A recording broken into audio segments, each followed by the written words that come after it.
What's up, guys? Welcome back to the Uncensored Critic podcast. Thank you for tuning in again. I really appreciate it as always. Thank you as always for tuning in. I appreciate it enormously. And today is a very, very special episode for me to be recording today because without this man, I would not have a podcast. And of course, we welcome back to the show, Harry Burton. And the last time we recorded this, I never intended for our episode to become a podcast, but it did, and it started the Uncensored Critic, and I'm on this journey, and I have him to thank for this one. And I'm aware that last time I didn't give this man an introduction, and he doesn't need one, but I'm going to give him one anyway, because the work that this man has done in theatre over the last few years has just been incredible, and of course on television as well. Harry is one of the leading experts, possibly the leading expert in Harold Pinter. He's an actor, director, theatre maker, and some of his directing credits include, most recently, The Dwarves, which was Harold Pinter's first ever novel, which was adapted into a play last year, the White Bear Theatre in London.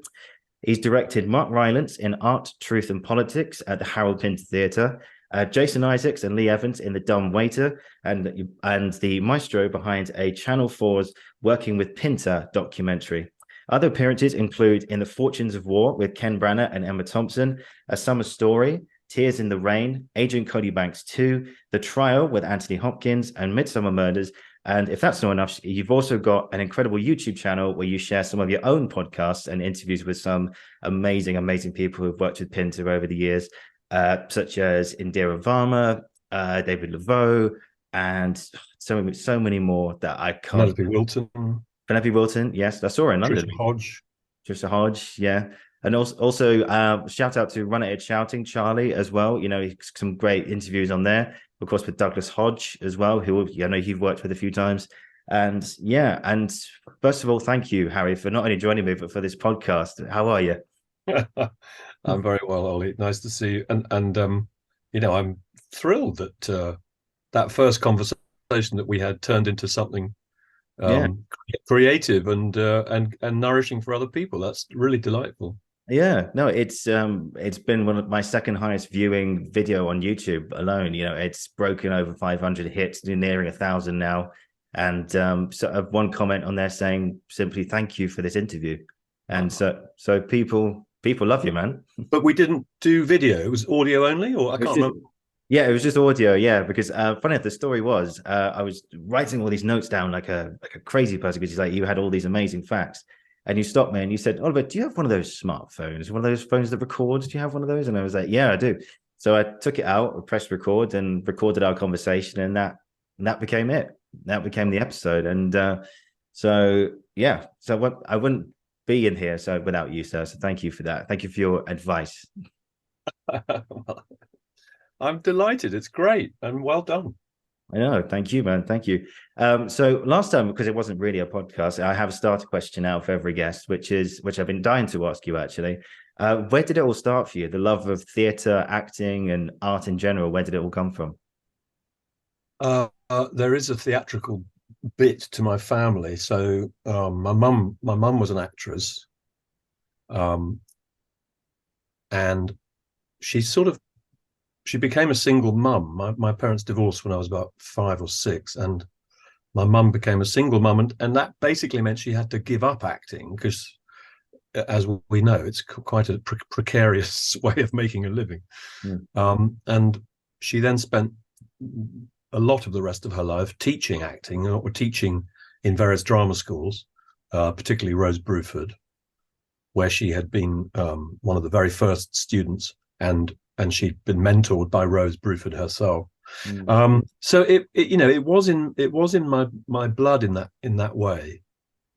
And then I suppose, I sang in choirs and things, but then, at primary school, I did kind of just find myself up on stage doing, these funny little plays that the music teacher would write or whatever. I'm talking about when I was like 8, 9 years old. And I have a kind of, I don't know if I've invented it, but I have this distinct memory of seeing my mum's beaming face in the audience. Now, that's always a very encouraging and exciting thing to see the approval of your, quite tough mum. I mean, she wasn't that tough when I was 8. She was a lot tougher later. But so I think I was probably intoxicated by mum's beaming approval. And then jump cut to like 16 years old. I was at a school I wasn't happy at, but this English master had been an actor at the Royal Shakespeare Company, a man called Brian Robson. He'd become the head of English at this school, but he'd spent a good number of years not just being professional, but being at the RSC. And actually, I've got a photo of him. Hang on. Yeah. Let's see the picture. I'm curious. Oh, there he is. There he is. He died a couple of years ago. So he got hold of me by the scruff of the neck, and he put me in a fantastic play called The Long and the Short and the Tall, which was an army play set in the Burmese jungle in the Second World War. So we had uniforms and Sten guns, and the art master made this fantastic set of this little hut in the middle of the jungle. It was electrifying, and it absolutely changed my life. There was one of those moments that actors, if they're lucky, get early on and then chase for the rest of their careers. It's a bit like an alcoholic, trying to kind of recreate the moment of having that glass of champagne overlooking that beautiful sunset with that beautiful woman, or but one of those moments happened. We were 16, but there was 150 family, mums and dads and brothers and sisters, but that thing happened, which was like the magic of stories, that suddenly nobody knew what was going to happen next. It was electrifying. It was just one of those things that stories can do, where everyone's molecules get rearranged at the same moment, and suddenly the stakes are off the charts, and you're all just leaning over the edge of a precipice. And actors get one of those moments early on quite often, and then you're hooked. I was hooked. Amazing. So and then I went to Central. In the early 80s, I trained at the Central School. Yeah. What was your training like at Central? I had a great time. Lovely people, a group of staff who had been together for a while, so there was that kind of very grounded sense of continuity in the training. They worked together very well. Yeah, there were some wonderful outside directors who came in. I wrote a piece recently for the Actors Yearbook, which is coming out quite soon. And I wrote a little essay. I was asked to write something about an actor who becomes a director, and it made me think back to all the people that we were exposed to, particularly outside directors, pros who came in to work with us in the second year or the third year. And I found myself writing a kind of misty-eyed love letter to these people, because they really made such an impact. Mark Wing Davey, Bardi Thomas, Penny Casdagli. So I loved my training. I mean, it wasn't perfect, but we had none of the bollocks that the sector has had to go through in the last. It's got worse and worse. The closure of Drama Centre, the closure of ALRA, drama schools have started to fall away, and it's very sad. And we begged them not to introduce degrees and mesh drama schools with universities. They wouldn't listen, and now the whole model is collapsing. Really. Yeah. So would you say that the closures was because it became almost too academic in some senses? Well, it's not that the courses themselves become academic. It's not that the actors themselves are having to do a lot of academic work, but fundamentally, universities and acting schools are so far apart in terms of their understanding of what I saw at Drama Centre was that the academic hierarchy of the University of the Arts looked at Drama Centre and thought, what the hell have we done? Why have we who are these weirdos at the end of Granary Hall, but they weren't interested in trying to find out what acting training was about. All they did was look at it from a distance and say, how can we get rid of this? These people are weird. I mean, there were one or two other factors as well, but if you put together an academic hierarchy with a vocational training,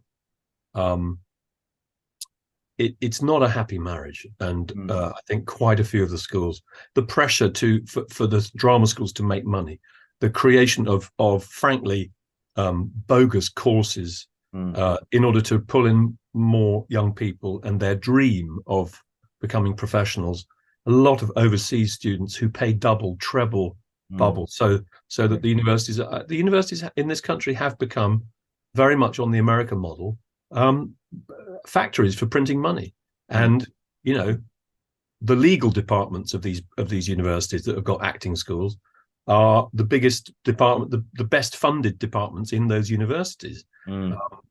They're so terrified of publicity, of negative publicity and so on.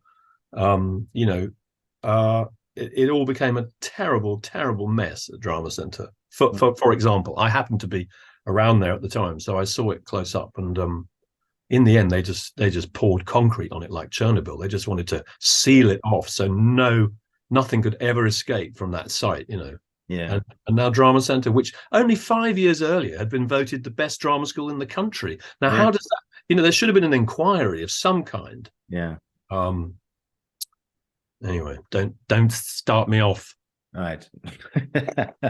I can imagine Harold probably having the same opinion of these things. Sitting there. He would have been apoplectic with some of the insanity that not just in the academic world, but the political world as well. And Christ, I think Boris Johnson would have had a heart attack and died all over again. Oh, I would love to have just seen Harold or just talked to him about not only just Boris, but like just things about his politics and everything.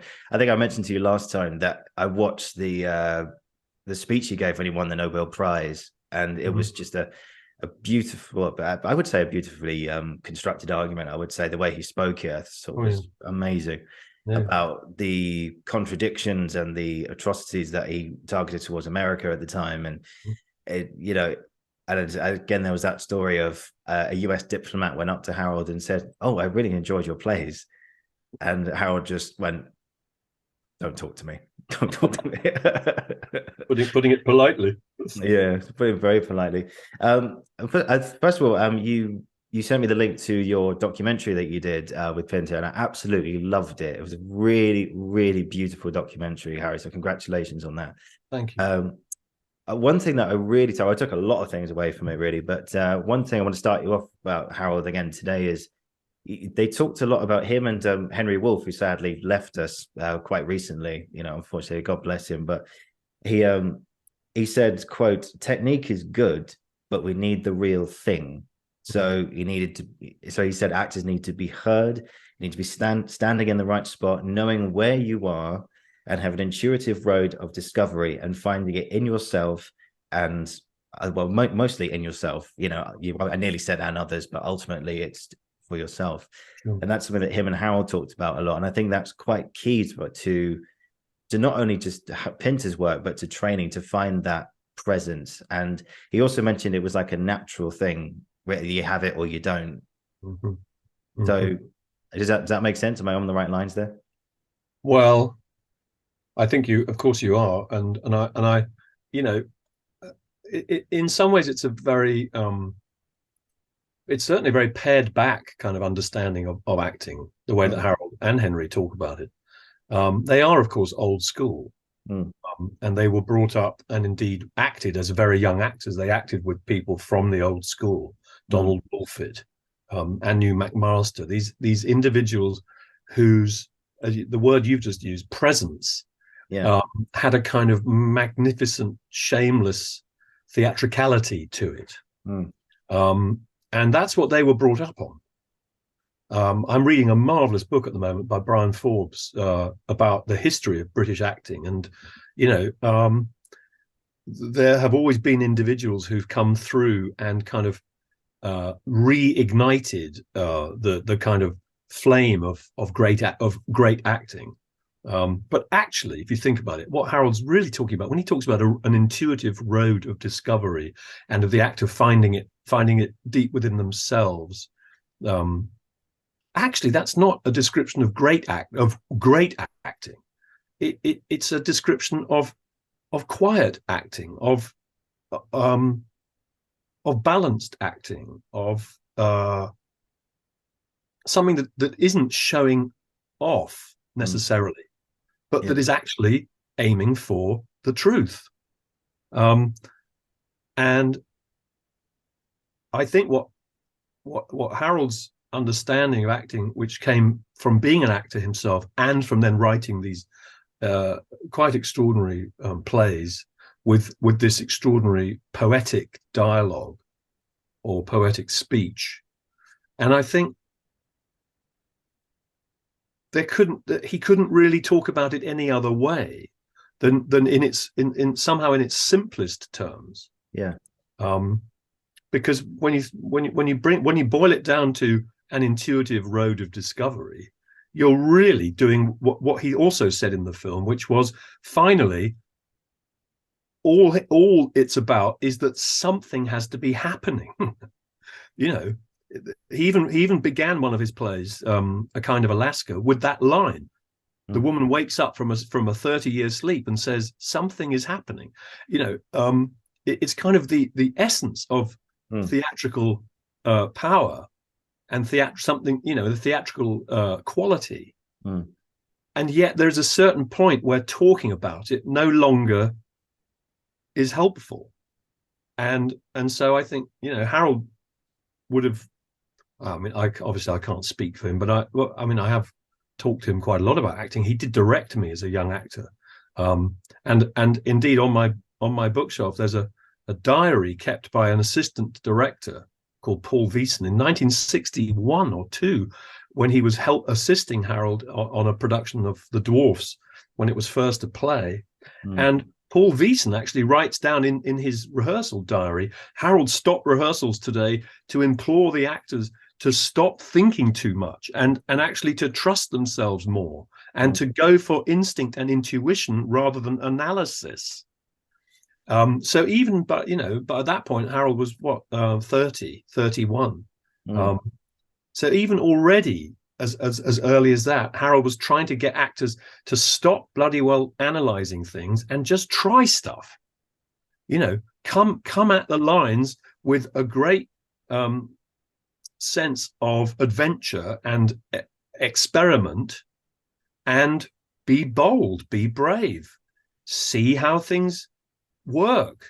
I mean, there's that moment in my film where Harold, I say to one of the actors, to Pete Sullivan, what did you learn from doing that? And Harold says, don't talk to actors like that. What are you doing making actors analyze what they've just done? Now, of course, I was, filming a workshop, so I was trying to make it lively. And some actors quite like talking about what they've just done. But Harold thought that was, really crossing a line, too intrusive.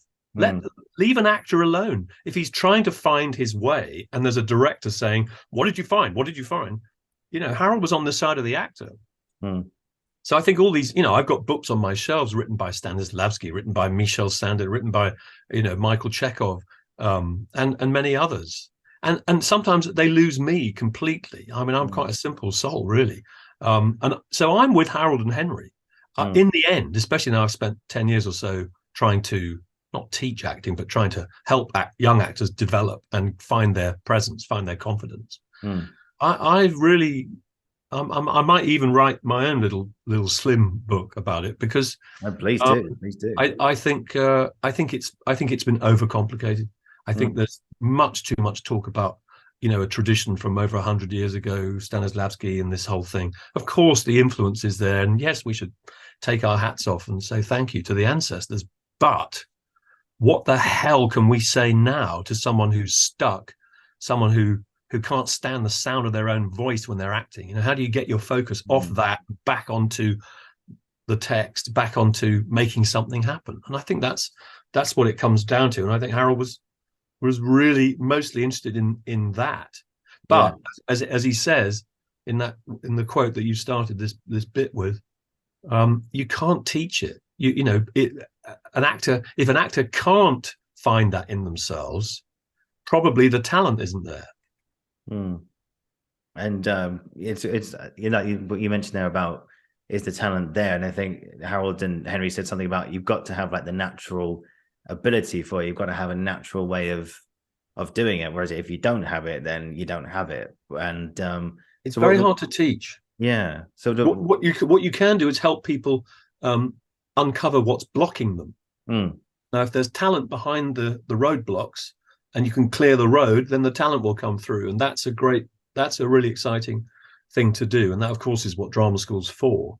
That hopefully you can identify that this person does bring a presence. They have got something that is exciting to be in the room with. But there's something that we can help them let go of. Maybe they can be encouraged to get out of their own way and let that talent, come through. I had a great experience last night, Oliver. I went to see not completely, but almost entirely on spec. I went to the Bush Theatre to see a play called Playlist for the Revolution. And not one, but two of my ex-students were playing the two leads. And I knew about one of them, but I didn't know about the other one. And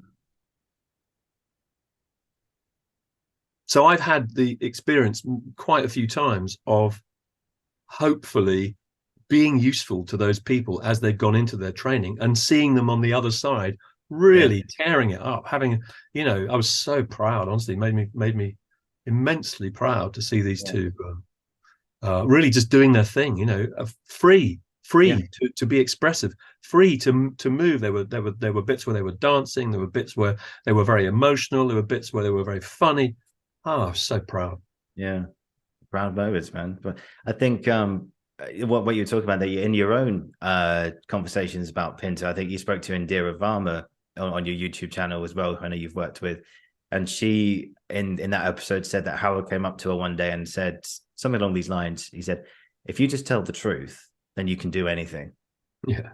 And ultimately, I think, and, having been to drama school last year, I think working through sort of my own sort of blockages, and now thankfully on the other side of that, it all comes down to just, you're trying to, I think what you said about the analytical mind, you're thinking about, okay, so it's almost like one part of my brain's going, okay, so this is my next line, and then this is the line after that. And then the other part of my brain's going, okay, we need to feel this at that point. Another point is, okay, we need to think those things without looking like we're thinking these things. And then the other thing is like, and then on top of all that, they're going, and be natural. So how can I be natural? There's all these things going on. But and then someone like me adds on top of all that, I would be saying, have fun. Have fun. It's like what do I do? What do I do? Exactly. But ultimately, it's all about just finding the truth of it, and just trusting that the lines are there and everything is absolutely spot on, and just knowing that you trust yourself enough to know that it's all there. And I think I really like that. I love trust yourself. I think that's wonderful. When I did that little piece with Mark Rylance, on one of the nights that we did it, there was a glitch, and the curtain, I was sitting in the audience, but the curtain didn't go up, and I thought, after about 5 minutes, I thought, what's happening? So I nipped round through the pass door to see if I could catch a stage manager's eye, as if to say, what's going on? And I did see the stage manager, but she was standing quite close to Mark, and Mark had gone in. I think this is his practice. It's what he does before he goes on. He'd just gone inside and was completely still, eyes closed, I think meditating, just breathing in and out. But he was doing what he could do in order to let go of and trust himself, let go of any resistance to being fully present, to being as present as possible. Now, I think that the thing that I often feel is somehow not sufficiently drilled home in training is that if you've got 2-3 weeks rehearsal, if you're doing a play, you know, probably not just a scene but if you've got 2 weeks, 3 weeks, 4 weeks rehearsal to put on a play that you're going to do 30 times, you know, there comes a moment, yes, you meet the audience in preview or on the press night, and it's hair raising, and, you know, some of the planning wobbles a bit, and maybe a wheel comes off here or there. But the fact is, you've done your work. And especially if you've been well directed and you've got a supportive company around you, you have permission to have the confidence of saying to yourself, I know what my moves are. I know, because I've practiced. I've said that line 18 different ways in rehearsal, and with the director, we've identified maybe the 2 readings of that line that are absolutely in the center of the dartboard, in the bullseye. I can let go of controlling the minute moment-to-moment life and just trust that what comes out of my gob on the night is enough, because I've done my work. You know, I'm ready. Yeah. And I see too many actors, and I've been there myself as a younger actor, straining to be perfect, or straining to kind of, you know, through effort. And in the end, my own philosophy is that acting comes down to the application of effort that is helpful, and quite often the over application of effort that is less helpful. Yeah. Finally, what I saw Mark Rylance doing was actually making an effort to let go completely. And to me, that was very inspiring. Yeah. What's he like to work with, and as a person, Mark Rylance? Oh, well, I mean, I saw Mark played Hamlet at Stratford-on-Avon in the early 90s, I think. So I was 5 or 6 years into being an actor. My friend Paddy was playing Osric, and I went to Stratford to watch it. And I've never, I mean, this is slightly exaggerated, but in a way it isn't. I never really recovered from seeing Mark play Hamlet. He played Hamlet in pajamas, like Hamlet, almost like Stanley in The Birthday Party, like Hamlet couldn't quite get his shit together, and had kind of begun to kind of spend the day just wandering around in his pajamas, and people were beginning to go, he's mental. It was so beautiful, it was so moving, it was so truthful, and played from this very childlike imagination, and playful and grief-stricken. I mean, just the character Hamlet was so broken with sorrow and sadness, and nobody could help him, nobody could come to him, nobody could hold him, nobody could touch him, nobody could, you know, Ophelia, if she wanted to, would just, you know, be rejected. So apart from the fact that it cured me of thinking I should play Hamlet, because it genuinely, after that, I thought, well, I've seen it. I've seen Hamlet. I've met, this is Hamlet. I've seen a lot of Hamlets, but Rylance is, for me, for my temperament and imagination. So I'm a huge fan of Mark's, and I've spent a little bit of time with him over the years. Every now and then, we share certain passions. But to me, he's the ideal. He's an ideal of what an actor can be, because in spite of all the success, winning Oscars, winning BAFTAs, you know, I love those moments where he stands up in New York at the Tonys, and instead of saying, "I'd like to thank my agent," he he recites a poem from memory, and doesn't explain it, doesn't qualify it, doesn't contextualize it. He just is like, "Here you go, here's this." And I love that. I love that quality. And to work with him very, albeit briefly, we had a week's rehearsal maybe for the thing that we did.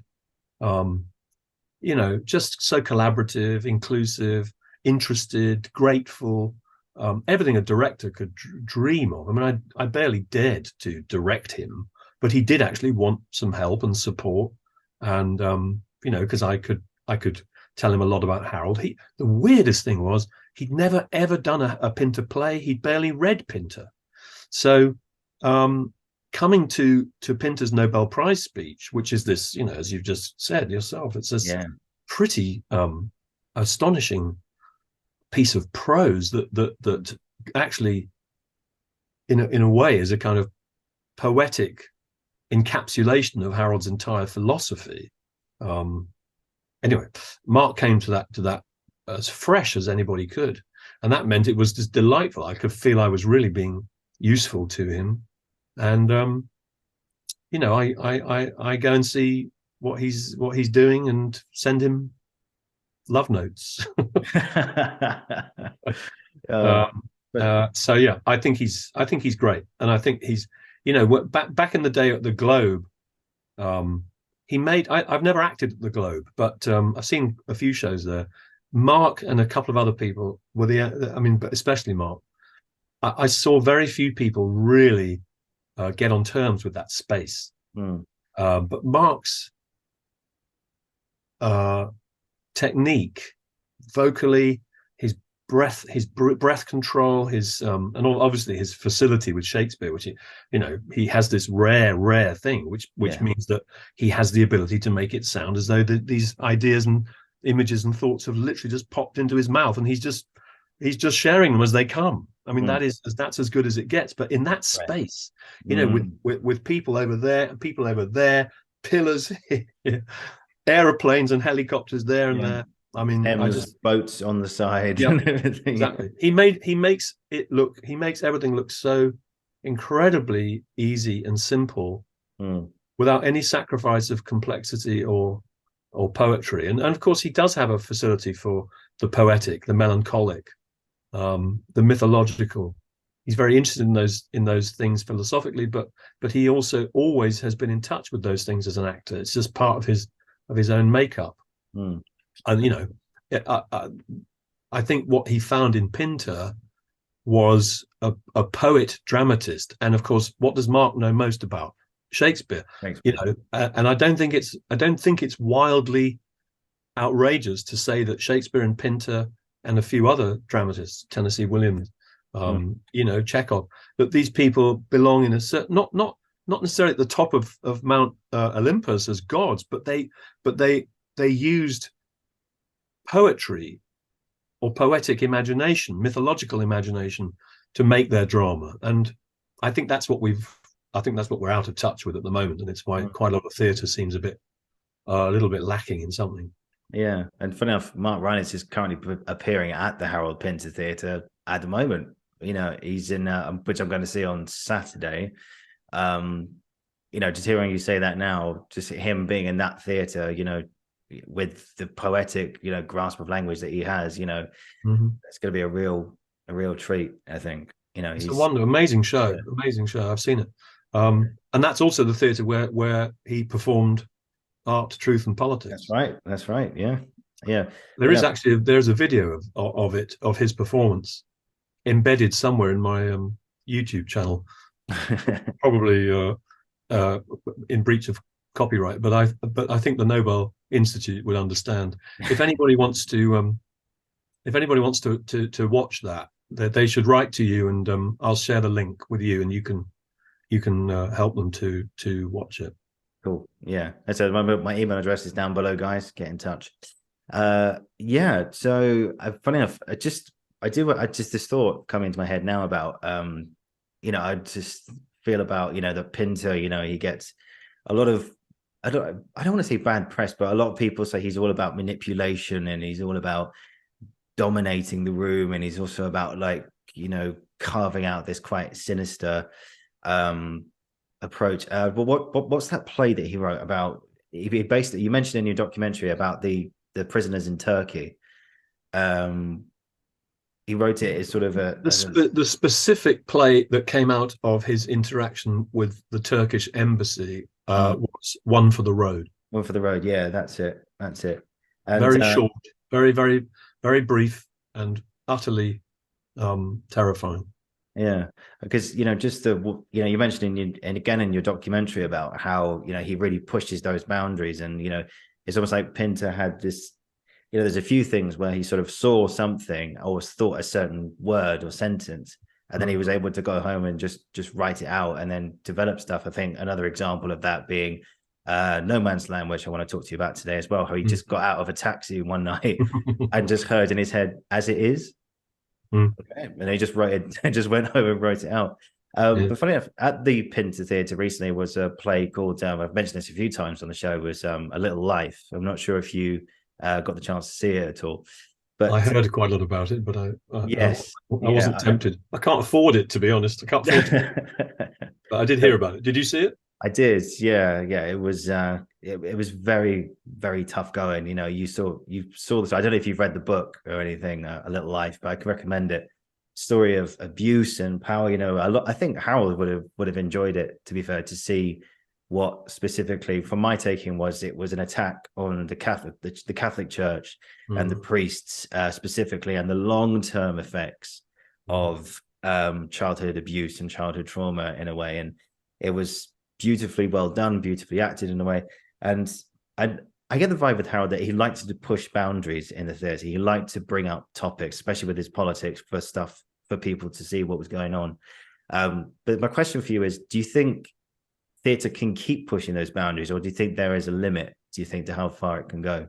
Well, I think it's a very good question for now. There are things happening in the collective, in the news, and things to do with the climate, things to do with health, the pandemic, things that are still unfolding. And sorry, there's a helicopter going over Shepherd's Bush. Fly over. And I think we are in a time where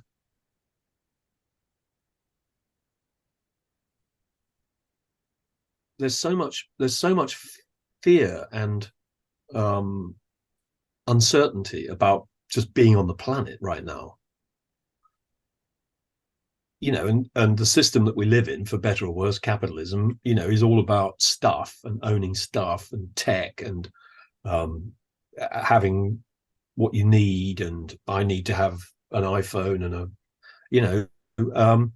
but none of that's working. None of it's because there are these bigger things going on that are like, see these videos of people on the roofs of their cars being carried along a torrent of floodwater coming down a mountainside, and you think, what would I have done? Did that woman survive? Did those people make it? We don't know. Now, Harold was always interested in, Harold's literary hero was Samuel Beckett. And Harold said something about Samuel Beckett, which I think is always worth repeating, which is that he felt the reason he admired Beckett so much was he felt that Beckett had smashed a mirror, the mirror that we all constantly catch sight of ourselves in and go, oh, look, there I am. How am I looking? How am I doing? Beckett had smashed that mirror, let's call it ego, and had somehow, in his writing, passed through to the other side of that mirror and was now looking back at the world from that angle, trying to tell the truth, trying to tell it like it is. Now, we all know from trying to get to the tube every morning or whatever we're doing, how hard it is to hang on to an intention. Today I'm going to stay aware of my breath, of my breathing. I know that I feel better about myself and the world. I'm less fearful when I breathe. So today, and within 5 minutes, you've forgotten that was what you were going to do. So, for that's what makes literature so fascinating, is that people dedicate themselves to developing a craft with language and with subject matter clearly that appeals to them, so that they actually become profound tellers of the truth as they see it. But what is the nature of the time we're in? It's the time where truth is no longer something we agree upon. It's the time of fake news. It's the time of alternative facts. Yeah. So I think there is this is a long-winded, windy answer, but I think there's something about that is affecting our communal shared experience of storytelling, and theatre particularly is, I mean, obviously all interfaces with art is subject to fashion, but theatre especially is subject to great tides of fashion, both in terms of actors and performers, but also writers, styles, subject matter, causes, debates, and so forth and so on. But I think at the moment, more than at any other time in my lifetime, I'm 61, this is a time where it is almost impossible to find anyone in authority.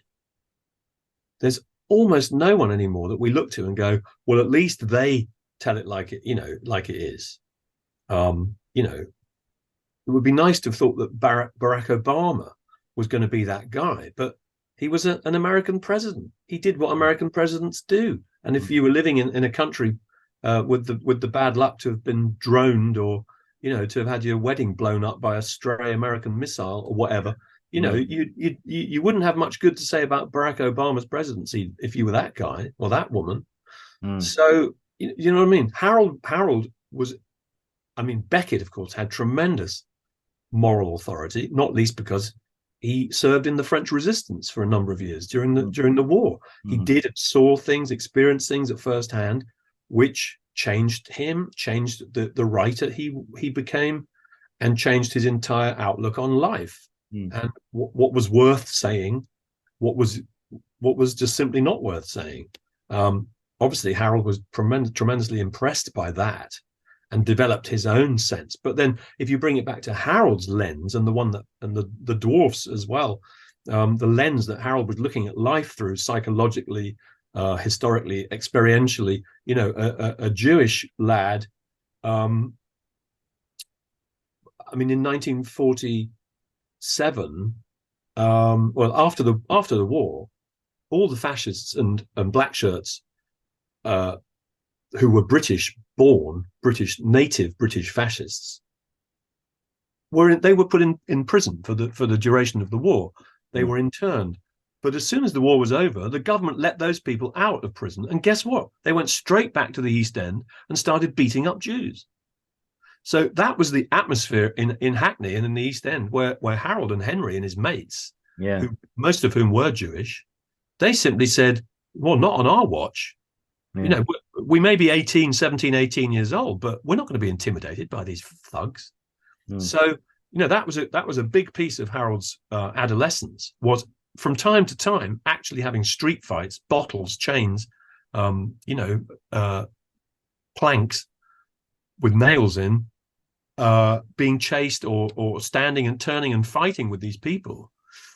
So, you get where I'm going with this, that Harold's sensibility and his psychology were tremendously impacted by growing up during the war, which meant among other things being evacuated as a young child, which means separated from mummy and daddy. He was like 9. Yeah, how traumatic could that be? And then actually at times in London being bombed, his own garden set ablaze by an incendiary bomb. The lilac tree that he played games, he was an only child, so that garden was his playground, was his universe. And one night he looked out the window and it was on fire. Also during an air raid, I think, he certainly told me that during an air raid, he had his first sexual experience with a girl from up his street. So the war burns itself into Harold's experience: sex, death, fire, death falling from the sky, dog fights between Messerschmitts and Spitfire. All this, that's real. We've only seen it on the Battle of Britain movies, but for Harold and Henry, that was what they grew up in. And I'll finish this bit of my rambling with to remind you that I touch on it so briefly in the film, but Harold was we still had national service when Harold became 18. So 1947, he was called up, as all 18-year-olds were, to do national service, Army, Navy, Air Force, 2 years. You didn't have a choice. But Harold stood up in court twice and stood trial for being a conscientious objector. He said, I will not participate in this insanity. Yes, if you'd needed me to fight the Nazis, I'd have been there. But now, with America and Russia pointing nuclear missiles at each other, forget it. You're all nuts. I wash my hands of you. And Harold was prepared to go to prison for that, age 17. Yeah. All right, I'm going to shut up because I've been going on and on. But you see what I'm saying. What I'm trying to propose is that I can't remember what I'm trying to propose. But this is where Harold's he was a born poet. He started writing poetry at the age of 11 or 12 off his own bat, out of nowhere. How does that happen? Well, sometimes people bring into their lives tremendous impulses to be creative, to paint, to write, to do stuff. Sometimes it shows up as athletes, amazing kids who play football, or cricket brilliantly. In Harold's case, he fell in love with language and with words at a very early age. And so this marriage happens of psychology and sensibility and experience and history. And, by the time he's 21 or so, he starts to write The Dwarfs as a novel because he wants to get down on paper, what was it like being around Hackney straight after the war? We were all traumatized. We'd all grown up in this conflagration. And what did it do to us? And who are we now? And he tried to put that into prose, and it allowed him to start writing dialogue. And of course, he realized he could write dialogue. Yeah, I get this image that was a big. Not only just for one play in particular, but I suppose a lot of his plays. But I think, would you say that The Caretaker, because it's such a huge. I know we talked about that last time, but the apartment that's leaking water, you've got the bucket at the top of the ceiling that's leaking water the whole time. You've got the whole place is trashed, full of you got a mattress overturned in the right hand corner. You've got wrappers and stuff in this corner on the left and everything. And you've got Mick who's trying to do everything. Wrappers, what, like iced tea and yeah, I don't know. Just first thing that came into my head. Anyway, you mean parts of newspaper? That's what I meant. Newspaper. I love the idea of rappers. Snoop Dogg in the corner of The Caretaker. No. I meant sweet rappers or something like that. I know. I'm being silly. Yeah, it's all good. But yeah, over there in the corner, and I just, when you were just saying all that, I to get this image of all that went into a lot of Mick. I think is based off probably Harold's experiences after the war, trying to rebuild himself, rebuild his home, rebuild his livelihood. And we mentioned the scene. One of my favorite bits in Pinter is when he smashes the Buddha at the end of Act 3 and in The Caretaker, and just goes, "That's what I want." Just goes on this enormous, just angry rant of and the first time you see, just, I think, I can't ask the man, sadly, but I think it'd be nice to have asked Harold, was that Mick saying all that was that how you felt?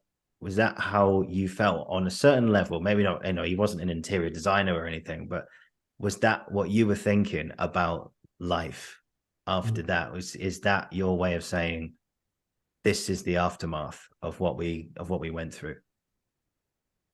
Well, what you're making me think of is that we know that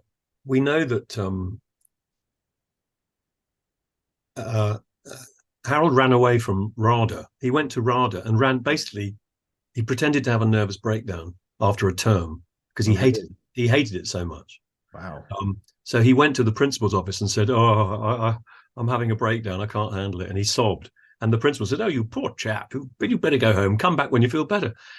Harold basically spent the next 6 months telling his mum and dad he was still going to class at RADA, but basically bumming around London, bombed out Soho, meeting extraordinary people, meeting poets, meeting American GIs, meeting prostitutes, meeting tramps, meeting people who'd completely lost their nut during the war. Yeah. All these characters that Harold met are packed into those first half a dozen plays or so, including Mick, including Aston, including Davies, including the Tramp. Yeah. Harold would meet these people and he would talk to them and he would listen to them, because Harold was a great listener. He was one of the great listeners. He told Alan Ayckbourn tells this wonderful story about up in Scarborough in 1958 or 9. They were rehearsing the second ever production of The Birthday Party, because the first production had been a terrible disaster and closed in London after a week. And Stephen Joseph, who'd started the theatre in Scarborough, said and had taught Harold at Central. After RADA, Harold went to Central and had a slightly better time. But Stephen Joseph said, why don't you come? I'm starting this theatre in Scarborough. Why don't you come and direct the play yourself and show us how you think it should be done?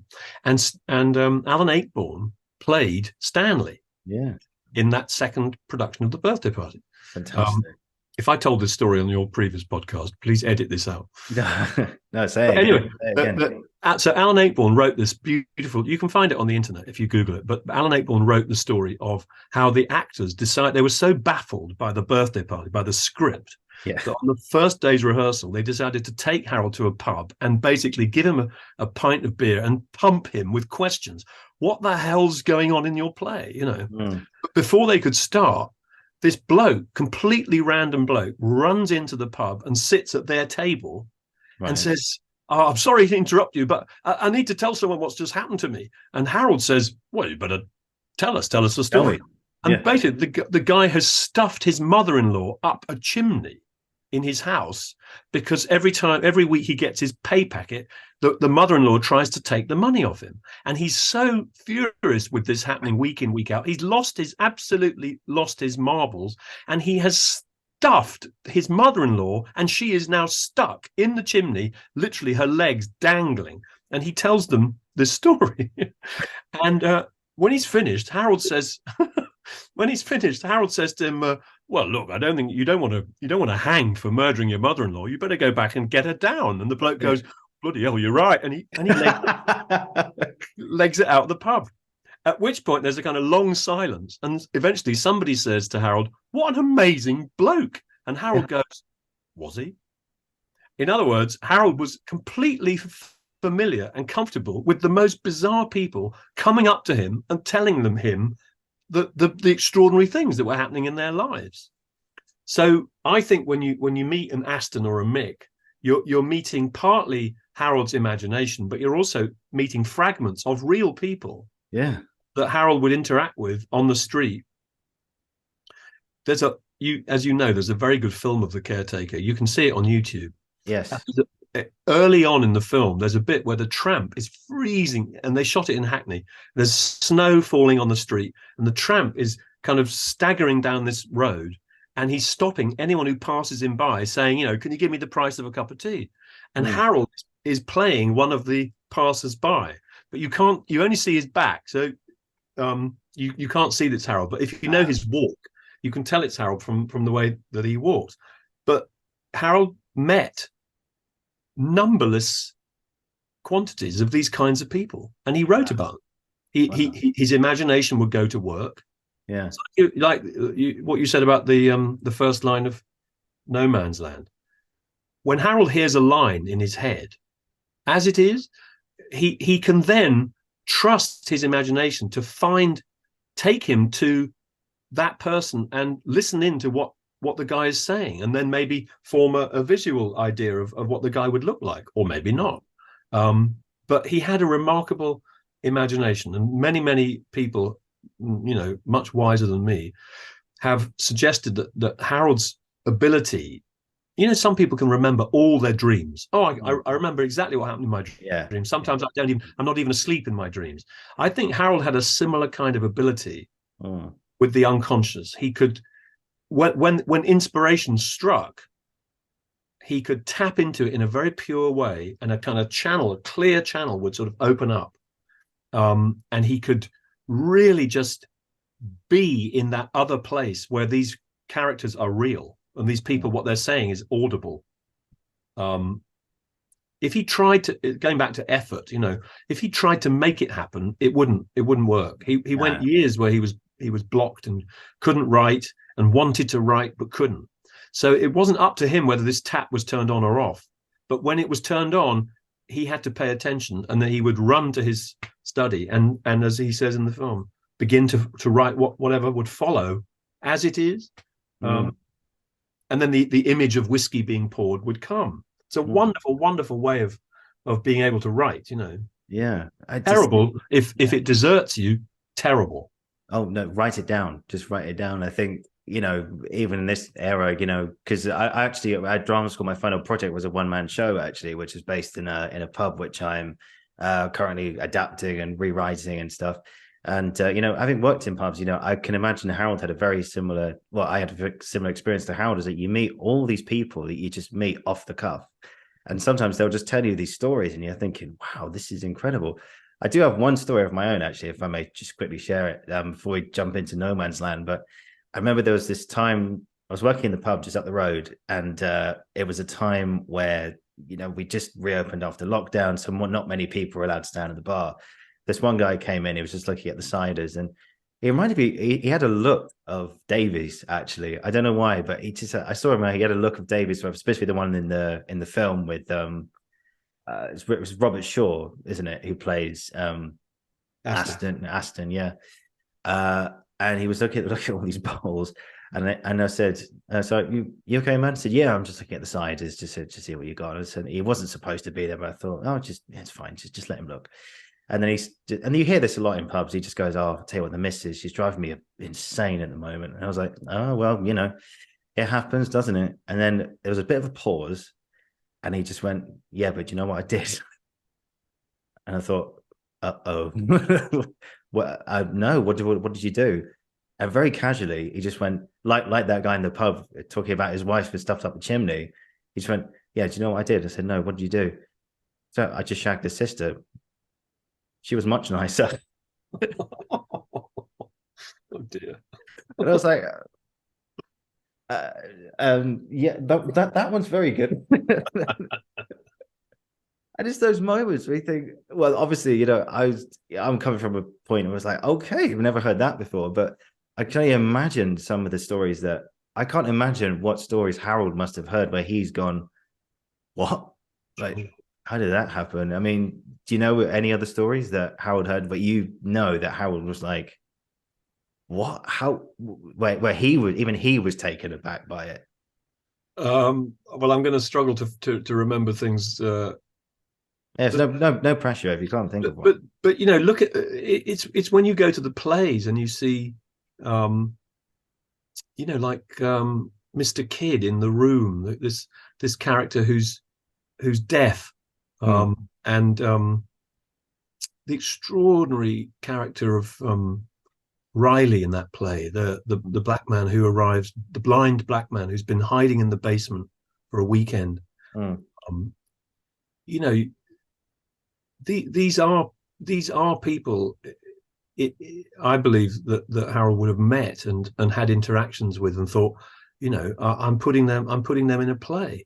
But going back to something you said earlier about people judging Pinter as a very controlled environment, and he keeps everything kind of on an incredibly tight rein.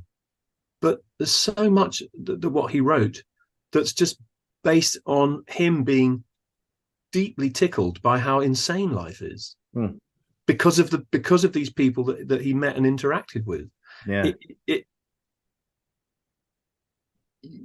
The last play he wrote, Celebration, set in a very posh West End restaurant like the Ivy or somewhere like that, where there are these kind of security consultants having their slap up West End nosh, with their wives all tarted up and so on. This terrible banker at another table, and these bizarre, very pretentious but hilarious waiting staff, including the character that Danny Dyer played. This young waiter who can't resist. He keeps coming up to the table and says, "Do you mind if I interject?" And then everyone has to listen to the waiter. Harold spent a lot of time in restaurants. He loved restaurants. He loved the characters. That life kept throwing in his path. And I think 9 times out of 10, these characters are based on actual real people that he met. Yeah. And you can, you just get these vibrations from reading, also reading his poetry, the early poetry, where he's, kind of using language as a sort of, almost like hand grenades, just kind of throwing language together and just detonating sounds and stuff. But in there are people and images that just tell you what he was seeing and how it was landing on him. Yeah. I think Harold would never really try to be funny in his writing. He just would write things down, and life is funnier than art. Mm. The things that people say, the things that people like your guy just there, just I shagged his sister. I mean, it's a very simple thing, but it's in some way inappropriate in that moment, and yet it's life on life's terms. Yeah. It's just, as you said earlier, the beautiful yet the beauty and the madness of life is just, yeah. When we sort of read Harold's work, you sort of appreciate life more, and just, I would say, less tends to bother you after that. You just think, oh, it's life. Just have a glass of wine or a glass of champagne, have a nice meal, just chill, just enjoy it, just enjoy yourself. It's funny, Oliver. An email just arrived, Yeah. and it said it was a Google thing, and it said "No Man's Land in Chicago as baffling as ever." Because there's a Steppenwolf production just opened in Chicago. Oh, is there? Yeah. If only it was closer to here. I'd love to. And it's as baffling as ever. As baffling as ever. Yes. I think that's the perfect lead on to No Man's Land. So thank you, Google, for that. We mentioned it earlier. It's in the documentary that Harold gets out of a taxi one night and he hears in his head, "As it is," which of course is the opening line of the play. And there's a did you see Ian McKellen and Patrick Stewart do it? Yeah, you did. They did, when they did the broadcast, they did a Q&A afterwards with the director Sean Matthias, and his version of things, that what he heard was that someone phoned him up. I can't remember who it was. They said to Harold, "Are you working on anything at the moment?" He said, "Yeah, I'm working on 2 blokes getting pissed in a house in Hampsted." That's it. And so we'll get into the nitty gritty of it in just a second. But for anyone who's not familiar with the play, it's about Spooner and Hirst. Do they know each other is the big question. My feeling is that they do, which I'll explain a bit later. But it's a play about 2 blokes. They end up back at this luxury Hampstead house one night, and they drink, they talk about the past. And there's something about Hirst. One minute you think he's in the room, and then the next minute he's not, mentally, if that makes sense. And I think you gave an interview, Harry, about you said No Man's Land was like one of the first plays, correct me if I'm wrong, was one of the first Pinter plays you saw, and you saw it and you were just completely blown away by the language and what was happening and everything. So if you cast your mind back to the first time you saw the play, what did you think about it, and what effect did it leave on you for the first time? I must have seen it around the same time that I did that play at school, The Long and the Short and the Tall. So, 16, 17. Uh-huh. So I was already kind of in a kind of moment of awakening to theatre, to acting. I went with my it was the original product, was the first production. I'm never quite sure whether it was, I know I saw it at the National Theatre, but it had been at the Old Vic, or went to the Old Vic afterwards. But I went with my dad and my grandmother I think it was my granny's birthday treat. And I had no idea I didn't know anything about, I'd never heard the name Harold Pinter.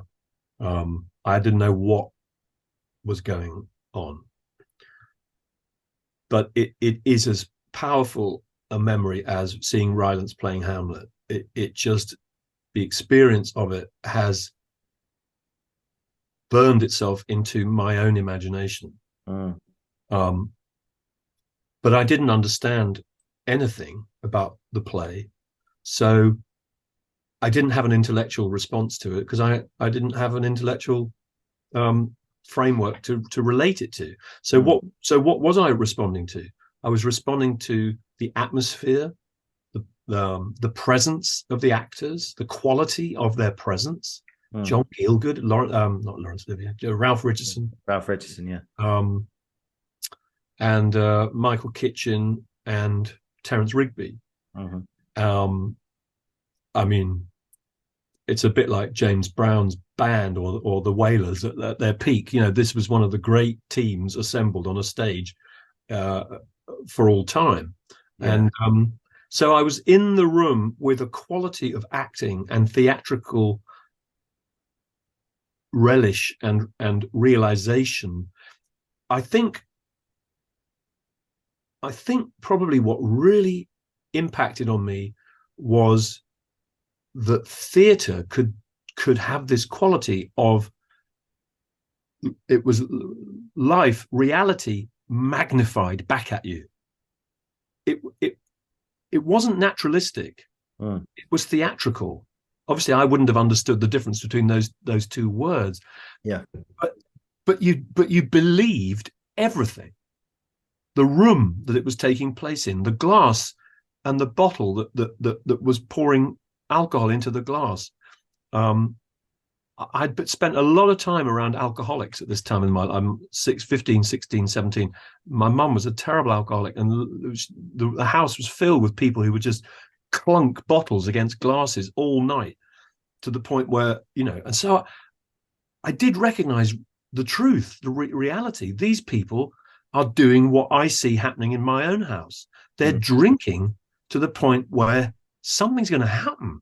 Something bad's going to happen, or something's going to kick off, or people are going to start shouting, or people are going to start, you know, I recognize that from my world. Maybe it was the first time I'd seen something that I knew from my own world really mirrored back to me, magnified back to me with such compelling presence. And obviously it was funny, but I didn't really know why it was funny. But then suddenly they'd be swearing. Suddenly, you know, I'm not a cunt, you know, what is it? What's the line about, you know, breakfast? Oh yeah, it's like there's champagne. It's like champagne. It's like be sociable, mingle. It's like you can't drink champagne. It's not even lunchtime. It's like the best time to drink champagne is before lunch. You can't. I mean, unbelievable. I know.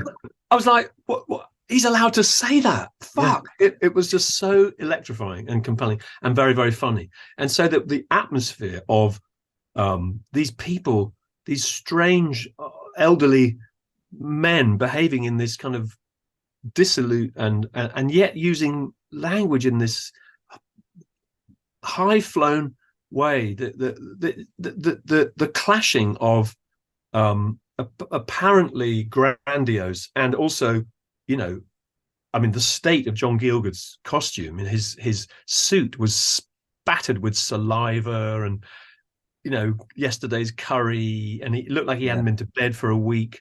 And you know, these contradictions, the menace of the servants, Michael Kitchen having this huge kind of medallion and being a bit kind of camp, at the same time talking about shagging his way around the Far East, and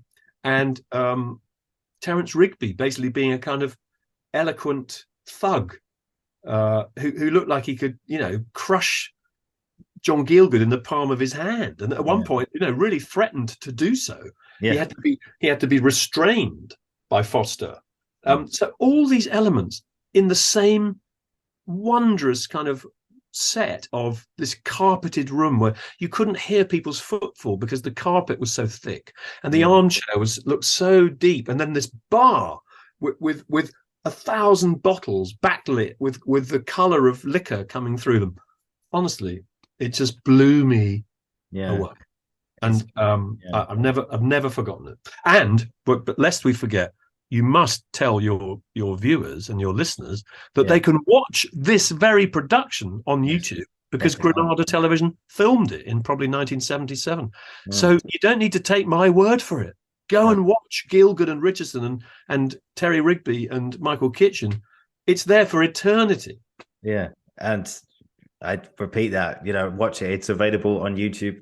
Please check it out, guys. It's one of the best pieces of acting, best pieces of writing, best pieces Off the charts. It's just brilliant. And it reminds me of something we were talking about earlier, about trusting yourself and really just being grounded and knowing that you can do it and everything is good. Again, there's another brilliant moment in the documentary. This is a story from Harold himself, where he said he just happened to be backstage one night at that production, and he was in the wings, and he heard Ralph Richardson and John Gielgud just chatting. Literally, they're about 30 seconds about making their first entrance, and one of them turns to the other and goes, "What did you have for lunch today?" "Oh, I went to the Savoy Grill." "Oh, what did you have?" "Oh, I had the lovely chicken thing. It was lovely. There's a glass of wine." "Yes, lovely Chianti, lovely wine." It's lovely wine. And the stage manager just goes, "Okay, and you're on." And they went on, and he went, "As it is." Mm-hmm. I mean, if that's not confidence in yourself and trust in yourself, I don't know what is. Yeah. Well, you're not wrong. They were. I saw Gielgud maybe once or twice. I think it was the only time I saw Ralph Richardson. I don't think I ever saw Laurence Olivier in the theatre.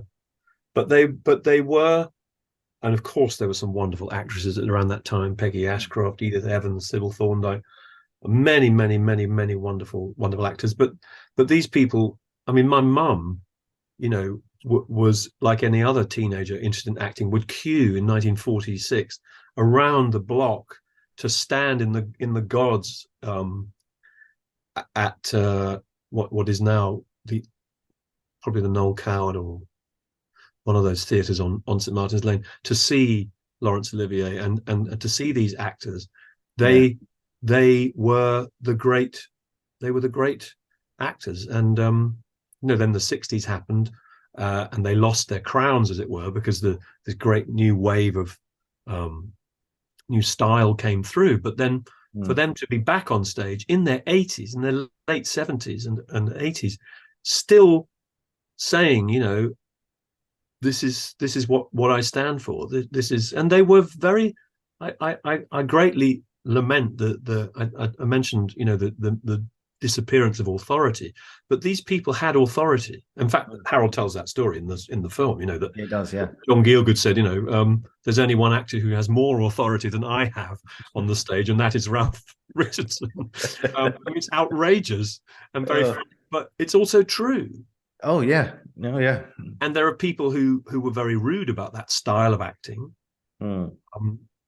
because every generation throws up its critics and its contradictory forces. But you only have to watch the film of No Man's Land, or Laurence Olivier in The Entertainer, or Laurence Olivier in Harold Pinter's The Collection, also on YouTube, to see that the quality of the presence of these actors was something that the like of which we don't really see today. Very, very, very rarely. We could talk about why that is all day, and I've already mentioned that I think Harold's character was formed under the enormous pressure of living through wartime. Well, some of these actors we're talking about, not John Gielgud, but some of these actors, Ralph Richardson served in the war. They saw action. They went to war. Now, if there's something that's going to give an actor, male or female, a quality of having lived a life, look at some of the American movie actors, Spencer Tracy and people like that. They had this quality of presence because of what they'd seen and lived and breathed in their lives.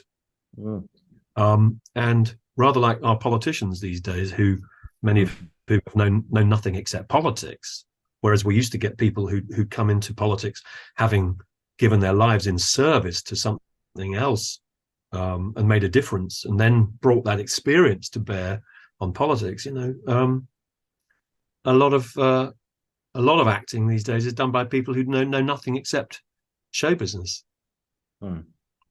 Tragically so. Well, I don't know if it's true. I don't know what I'm trying to say, really, except that, of course, going back to what Harold and Henry were talking about, acting to be to involve looking deep within yourself. Everybody has pain. Everybody has grief. Everybody has trauma to some extent or other.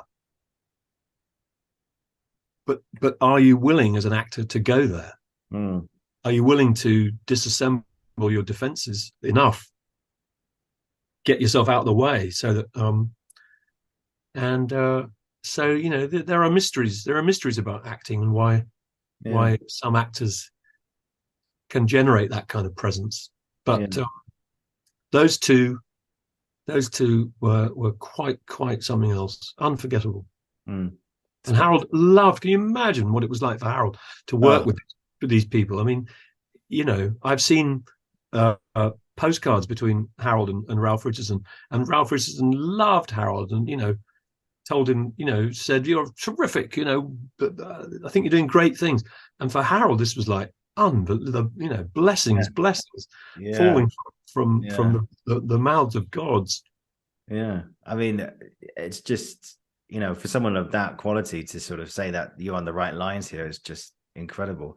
And I think with those two in particular, they really captured just the relationship, if any, between those two characters. I mean, obviously there is a relationship between the two of them, but how far back does that relationship go? So I said before that there's a big debate whether these two characters know each other, Spooner or Hirst. So I'm going to throw this out there. My opinion is that they do, and I subscribe to this theory put forward by Ian McKellen, actually, that this play is an exploration of dementia and Alzheimer's. And I think Hirst is, for want of a better phrase, again, this is just my opinion, is sort of losing his marbles, and he doesn't know where he is.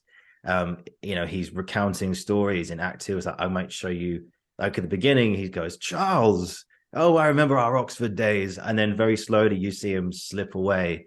And then he has that line, "This is outrageous. But who are you? What are you doing in my house?" And then he goes to summon Denson. And then and the first time I saw the play, I thought he was going to go kick this man out. But then he goes, "I'll have a whiskey and soda." And then just comes back into the room.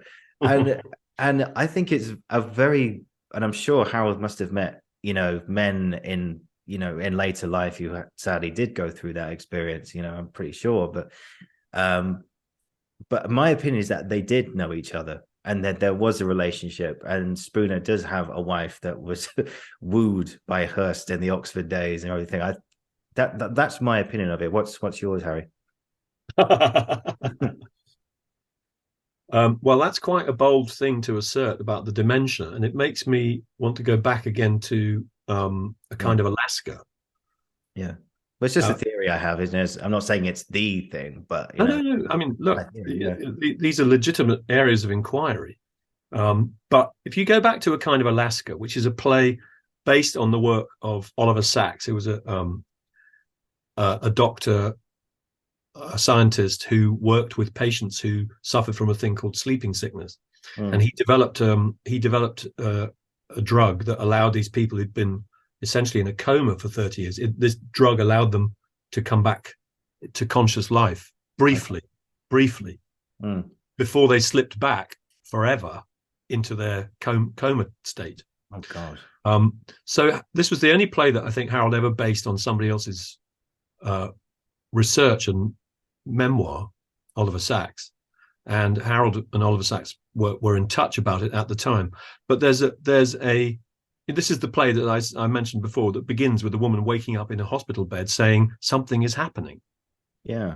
Now, at no point is it really explained what's happening, but there is a moment where a doctor very succinctly explains that he has given her a drug that has allowed her to come out of her coma state, and that what she's experiencing is waking up from a 30-year sleep. In other words, when Harold wants us to understand the context of, let's say, a medical condition, he makes no mystery of it.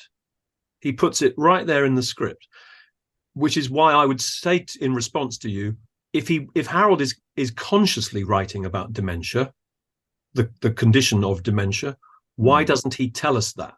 Because he's not interested in fucking with the audience for the sake of it. Yeah, that's right. He doesn't want to create mysteries that on top of mysteries. It's a mystery enough just being alive and walking to your fridge and finding that the milk's gone sour. But then for a playwright or a poet or a writer to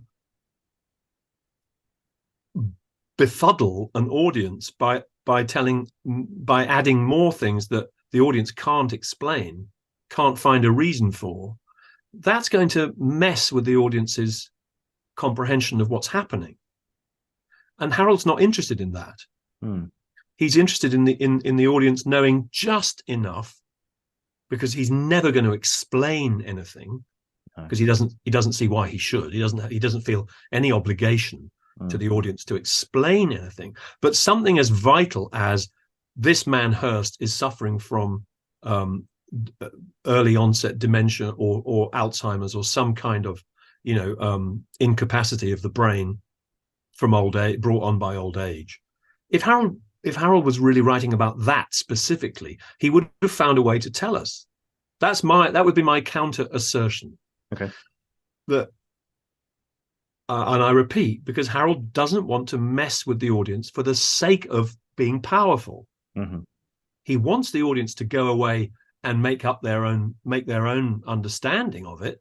Hence, all the conversations you hear at the end of a production of The Dumb Waiter, where the audience leaves saying, you didn't kill him. They've legged it together.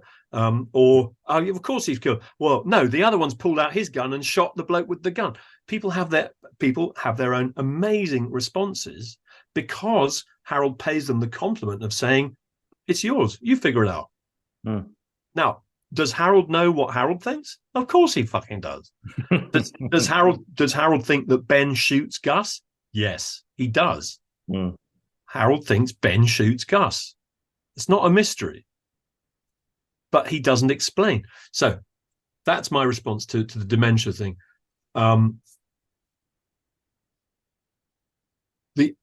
The evidence before our eyes in No Man's Land is of alcoholism. The very fact that the set itself is composed around an enormous, almost Stonehenge-like bar, packed with every conceivable liquor that anyone could wish for, and the fact that these guys are already pissed at the beginning of the play, and then carry on. Now, we've probably all done that a bit. And we all know how unwise it is, and we've all seen people pass out, fall over, knock themselves out. That's what happens to Hirst. He passes out. He does. He crawls around. He tries to get up. He passes out. So for me, if you want to find an underpinning medical situation, it's the one that's right in front of our faces. It's alcoholism. Now, then, if you've ever been around real alcoholics, the fact that someone can walk into a room and say, "Oliver, my dear chap, how are you?" when half an hour before they threw up in their own shoes and had to be put in a cold bath, that's alcoholism. Extreme and chronic and horrifying as it is. So I'm not saying it's a play about alcoholism, but I am saying that I think Hirst is in the latter stages of addiction to alcohol. I do believe that. Yeah. Perhaps his tragedy is that these two men who look after him are actually, instead of getting him to treatment or taking him to an AA meeting, they are actually, to some extent, facilitating it. Although at times they try and say to him, "You've had enough," but then he cajoles them and persuades them and woos them to enable him again. So again, with alcoholics, really chronic alcoholics often have people around them who actually enable the addiction. Now, we could talk about that all day. And Harold knew a lot about alcoholism because, well,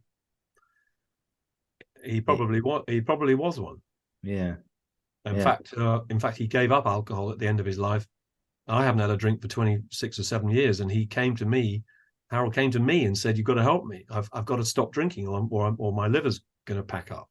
And I used to go to AA a lot, so I said, "Harold, I'll do anything I can." And he said, "But I'm not going to those fucking meetings of yours." And I said, "Harold, who's saying you should go to an AA meeting?" He said, "Well, I'm not. Just remember that. I'm not doing that, but you've got to help me." Got to help me. Get the alcohol out of the house. Yeah, well, he went cold turkey. Oh, yeah. I didn't know that. I didn't know Yeah, that. he had a very he died of liver failure. He died an alcoholic's death. Yeah. I think you mentioned last time that he drink spirits until he was like 40 or 50 or something. About But 50, a doctor said to him, if you carry on with the whiskey, you're gonna kill yourself. He did get cancer of the esophagus, which may or may not have had something to do with a lot of liquor, hard liquor being poured down there. He had an amazing capacity for booze. He could drink a lot of people under the table, but he was also very, very stubborn. And he didn't. But this is addiction basically. And yeah. Harold's no different, better or worse than any other person who has the misfortune to find themselves addicted to alcohol. It's a very, very difficult situation. Yeah. And and also I think that ties into the last bit at the end. I think it's mentioned twice, this brilliant poetic little passage, which slight spoiler, in fact big spoiler, it's one of the final lines of the play. But it's mentioned in the first act as well as the second. I'm not going to get it right, but I'm going to try my best. No, you are in no man's land where nothing moves, nothing. I'm not going to get this right. I'm paraphrasing at this point. But nothing moves, nothing. You probably got a copy there, Harry. Actually, Well, it won't take me long to find it. It's a oh, great no. speech. Yeah, it's You. I'll let you read it. Let's do it the way it's intended. Is that funny enough? In the documentary, Harold said, "I hate it when people change the words. No, the words are there for a reason, and those are the words you will say." So let's honor Harold's spirit by saying the real thing. Hirst says, because that last speech is in response, and Hirst says, "But I hear the sounds of birds. Don't you hear them? Sounds I never heard before. I hear them as they must have sounded then when I was young, although I never heard them then, although they sounded about us then. Yes, it is true. I am walking towards a lake. Someone is following me through the trees. I lose him easily. I see a body in the water floating. I am excited. I look closer and see I was mistaken. There is nothing in the water. I say to myself, I saw a body drowning. But I am mistaken. There is nothing there." And then Spooner says, "No, you are in no man's land, which never moves, which never changes, which never grows older, but which remains forever icy and silent." And Hirst says, "I'll drink to that." I'll drink to that. I mean, the last line of the play is, "I'll drink to that." Well, drink to what? Drink to oblivion. Drink to death. Drink into the icy, frozen lake of eternity. It's not a positive, happy ending. Yeah, and it makes me ask now, first of all, how did Spooner, no, not Hirst, how did he get to that point? What made him turn to the booze? And also, secondly, what happens next? And you're going to have to wait because the front doorbell just went, and I've got to go and answer the door. Okay, press pause. I'll press pause. Okay, we're back. Okay, say that again, Harry. What just happened? It couldn't have been more Pinteresque. It was an ancient 100-year-old man, almost with the face of a mummy, about 6'2", on my doorstep, collecting for meningitis, and he "Have you got a couple of coins? Just a couple of coins." I was like, I'm in the middle of it. Bye. Yeah, I'm afraid so. Anyway, there you go. Almost as if sent from somewhere else to titillate our imaginations. Where were we? Anyway, and forever icy and silent. So Hirst, how did he get there, and what happens next? All these questions. And I was going to ask, what is no man's land to you? And you just said it there. It's oblivion, it's death, it's coldness, it's dark, it's lonely, it's isolating. It's Yes. how does one get to that stage? And yet the alcohol, as as many medicals have said, it's like a numbing agent. It's a coping mechanism for a lot of people. And I think, Mm. how do you think, what has Hirst, who is Hirst, what's happened in his life, do you think, from your own imagination, for Hirst to get to that point, do you think? Well, I think, looking at surfaces, he's done very well. Mm, He's sold a lot of books. yeah, he's an intelligent He's guy as well. highly intelligent, highly refined. I mean, Ralph Richardson comes in this gorgeous suit with a beautiful handkerchief spilling out. He looks $1 million when he comes in Act Two saying, "Charles." Mm, So I think we also, no one lives in Hampsted unless they've done pretty well. mm, So, especially with a house backing onto the heath. And so I think, we're certainly entitled to say that this is someone who's done very, very well. He's got two butlers, not one, but two butlers, mm, fixers who take care of everything. And something has gone horribly wrong, you could argue. mm. There are no women. There's nothing tender. There's nothing. There's no children either. There's no children. There's no mention of. Well, there's those kind of reveries of the past mention things, mention lovers and infidelities and so forth. But Yeah. essentially, I think we're looking at an image of somebody who has everything that on the outside, everything that a person could want, but who is has been hollowed out on the inside through. Well, then you get into the whole question of what, but what drives addiction, what drives, and we could talk about that for a year, but certainly Spooner responds to Hirst in a spirit of compassion, or so Spooner would like us to believe. Let me be your secretary. Let me work for you. I could take care of your papers. I could take care of your diary. I could keep hangers on at bay. I could, you know what I mean? Spooner, who clearly is not exactly at the top of whatever professional tree he sits in. He doesn't exactly dispute the assertion that he's a piss pot collector. In a chalk farm pub. Yeah. The landlord is a friend of mine. I mean, it's interesting to remember that Harold, did a lot of poetry readings in rooms above those pubs. In the 60s and 70s, Harold was absolutely in love with the kind of romantic, almost mythical world of the poets, and the tradition of poetry readings, people who were committed to writing poetry. I mean, this is not a secret, but because he was so generous and supportive of many other poets, especially in other parts of the world. But Harold hero worshipped poets. Dylan Thomas.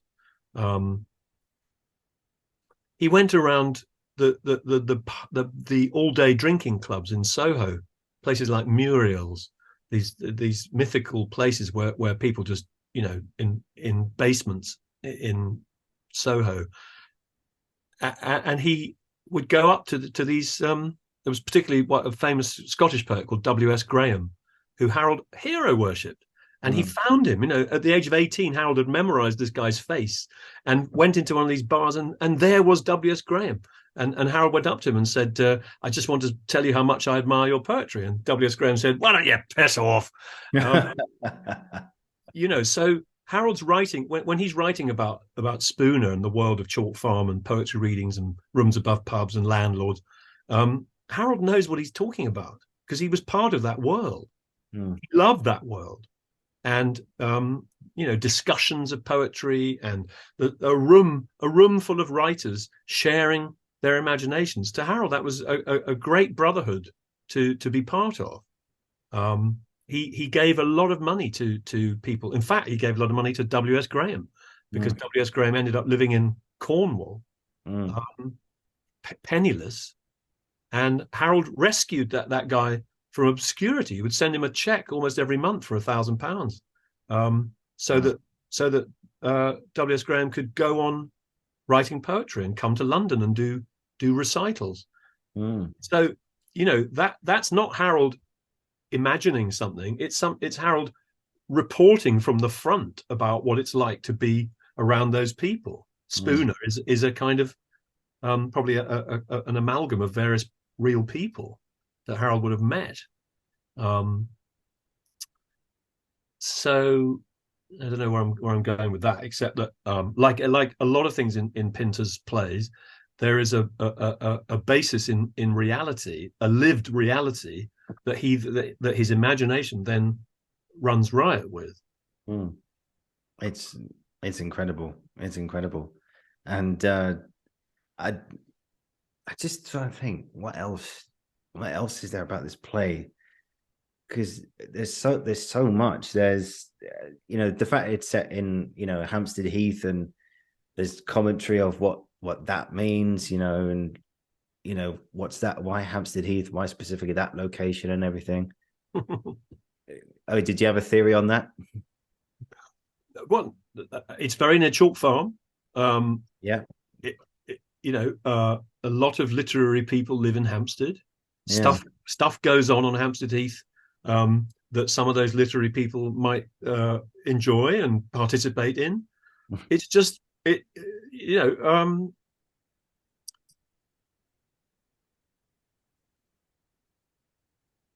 there's no you can't solve the mystery of it.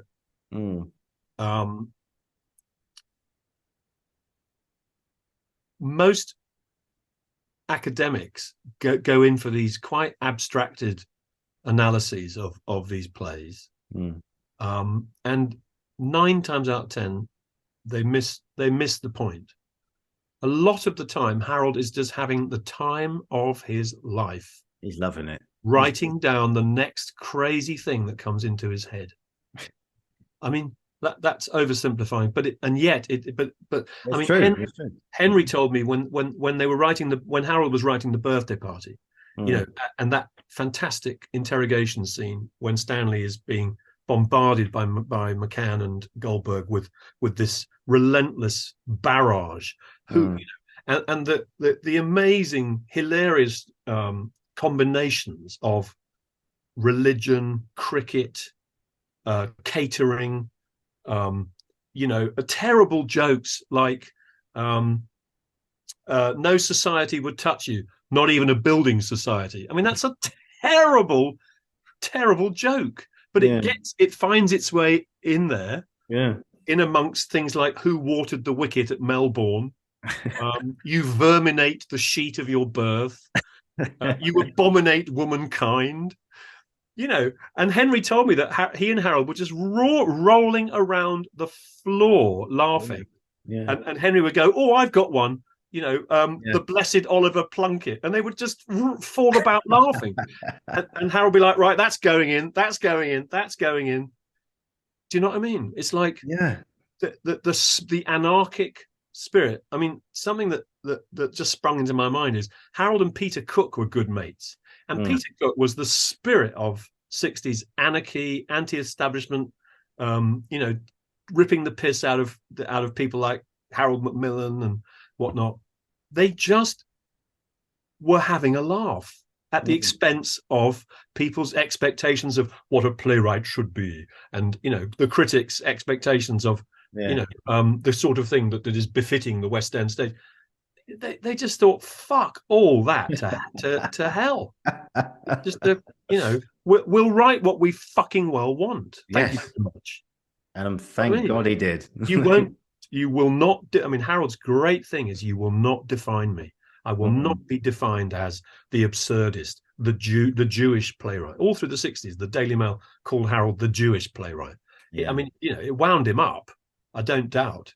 But, he was basically just doing that to anybody who said, "Oh, I know what you are. I know what you are. You're da da da da." I mean, there was the famous story about the bloke who said to him in a pub, the trouble with Hitler was he didn't go far enough. And Harold's at the bar, and Harold turns sideways and says, "Say that again." And the bloke says, "I said the trouble with Hitler was he didn't go far enough." And Harold absolutely thumps him. Oh. And they end up in a police station, and outside, they both get released on a caution. And outside, the bloke says, he says, "Oh, you're probably one of those Jewish chaps yourself." And Harold said, "Yeah, I am actually." Yeah. He said, "Well, I can understand why you hit me, but why did you have to hit me so hard?" But again, okay. That story takes place in a pub, so there's drink. There's drink taken. I'm stealing that story, by the way. It's in Billington. Listen, people who want to know more about all this, the must read book is Michael Billington's biography. It's a wonderful book. It's an epic as well. It's huge, isn't it? It is huge, but it's based on long, lucid, unboundaried conversations between Harold and Michael, and as such, it's not particularly critical, but it's full of life, and it's full of Harold's spirit and his essence. I need to read it. I definitely need to read it. But then just to finish the whole thing about celebration set in a restaurant where everyone's on the piss. No Man's Land, a mid-period play set in the house of an alcoholic poet. The Dwarfs, written in 1949, they're all on the piss the whole time. So there is a thread of alcohol runs all the way through Harold's story, all the way through Harold's literary life. Wow. And that's just how it is. One could almost say, because it's almost entirely true, that basically back in those days, everyone drank like that. Everyone in the theatre, everyone, all actors and so forth. Yeah. Peter Bowles told me a wonderful short story once about being in the famous actors pub called the Salisbury, which is on St. Martin's Lane. And he was at the bar, probably about 1960. He was at the bar, and this good-looking bloke came and stood next to him. And Peter Bowles turned to him and said, "I've just seen this fantastic play at the Arts Theatre called The Caretaker." And this other bloke said, "I'm the cunt who wrote it."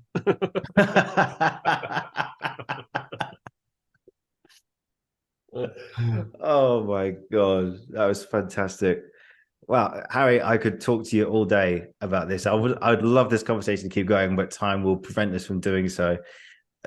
Thank you so much for coming back, man. I've absolutely loved it. And there's a spot for you again in the future. I still need to see more plays. We were talking about the Homecoming, I think, before we came on, and that's on at the Young Vic later this year. I'll try and get to that, and then we'll get you back for another episode to talk about that and even more stuff or crazy things that have happened in Harold's life, which I'm sure there's so much there left to say. That would be great. I'm looking forward to it. Matthew Dunster's a terrific director, and I'm sure it'll be good. Listen, let me say one last thing. Hang on just 1 second. Yeah, of course. So just got two more questions for you, man, and then we can sort of finish up. Something happened at my end. So this is the cover of my obviously it's back to front, but that's the DVD cover of my documentary Working with Pinter.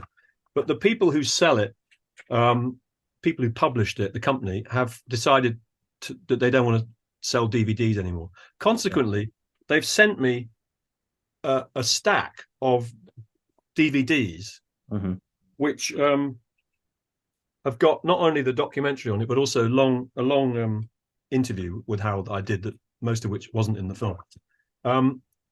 I've now got hundreds of these. So if any of your viewers, I'll sell them for $5. So if any of your viewers would like a copy of my documentary, they can, again, just write to you, and you can forward me whatever, and people can have a copy of the film for £5. Yeah, I would love one. I would love one, man. Honestly, You can have one for nothing because you're a mate. Anyway, I've got like 300 of these discs. Well, there you go. Guys, get buying now. It's a beautiful documentary. I need to watch this interview as well. I haven't seen that yet, but definitely for sure. So yeah, just write to me, send me a message. I mean, it's right. It's okay if I put your details below, Harry, but your website, your YouTube channel, and everything, so people can contact you there. Not my email address, but I expect people can write to me anyway. Care of YouTube, or please do put my YouTube channel, because some of those interviews with Penny Wilton and people are full of really good stuff. Yeah, we'll do. So just two more questions for you, Harry, just before we finish up. It was one quick fire one, which is, do you think of all the time that you knew Harold, was there ever a moment in rehearsal, and again in the documentary there's some beautiful rehearsal footage of the two of you with a group of actors, was there ever a time where Harold sort of let you in on a little secret about what the play was actually about? He could hear all the actors talking like, oh no, it's about this, and oh no, it can't be about that, it's about this.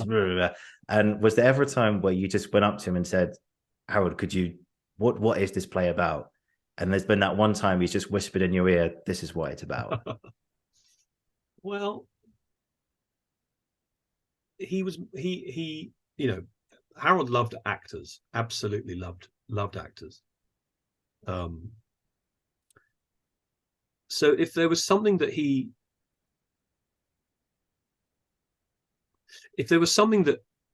that was really important to understand about a play, he would share that with everybody. I certainly know people who would write to him and say, your play has absolutely exposed something that is really important to me and important to the world. And Harold would say, that's it. He would reply and say, that's it, you've got it. And it meant a lot to him that people did kind of basically stop analyzing the shit out of things and just trust their gut. It meant a lot to him that people really got what he was trying to do. But I have to say, Ollie, that actually, because he understood actors so well, really, I mean, the time that I worked with him on creating the role of Jimmy in Party Time, which is a very strange part. I don't know whether people have seen it. Again, there's a video of that on my YouTube. If people want to watch that, I can share the private link. But creating a new part that Harold had just written. Basically, I said, I was 28, 29. I said to Harold, I have no idea how to do this. You've written something. I've never done anything comparable to it. There's nothing in my experience. This character seems to be either dead or dying or a ghost or being tortured to death. I can't really bring any experience personally to this. And Harold said, I don't know how to do it either. We're going to have to figure it out together. But we'll work it out together. And he was so loyal to that. He was so true. It was a bizarre challenge. My character came on at the end of the play on his own, spoke straight to the audience after half an hour of almost knockabout comedy by this glorious kind of troupe of actors who were just doing these little kind of sketches about these awful kind of ruling class people, quite like the Tories now. Anyway, what I'm saying is that it was much more with Harold, the sense of that he would walk with you through the thing that you had to do, and give you lots of encouragement. It's basically where I learned how to be a director was by observing Harold's patience and his loyalty and his total commitment.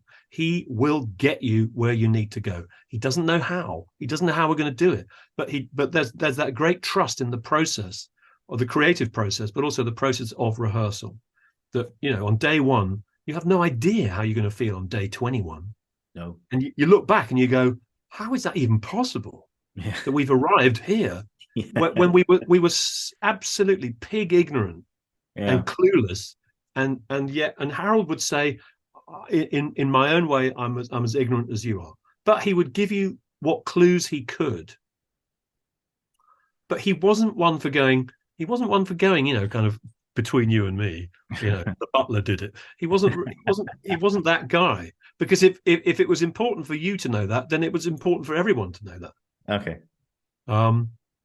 So I don't know. That doesn't answer your question, but No, it does. It truly does. In that sense,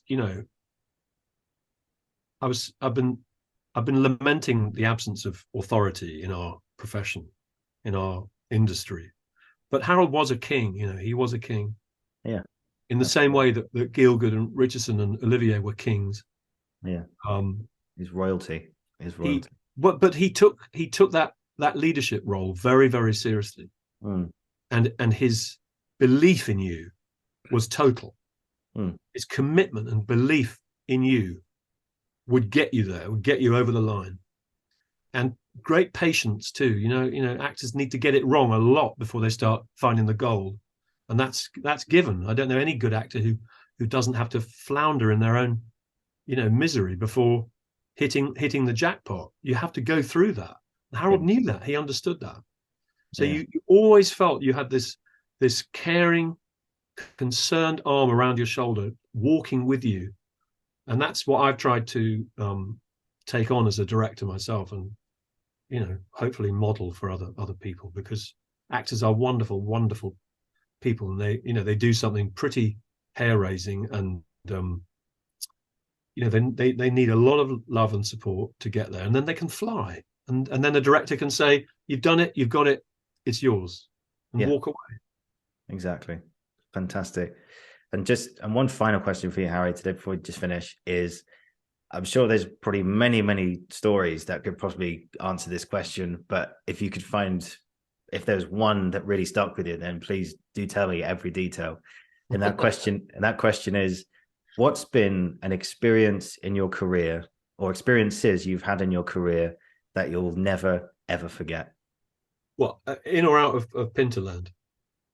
Either or. Could be in Pinterland, could be out of Pinterland.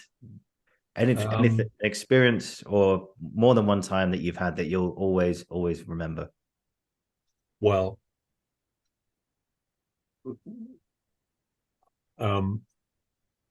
believe it or not, I played Professor Higgins about 70 times at the Theatre Royal Drury Lane.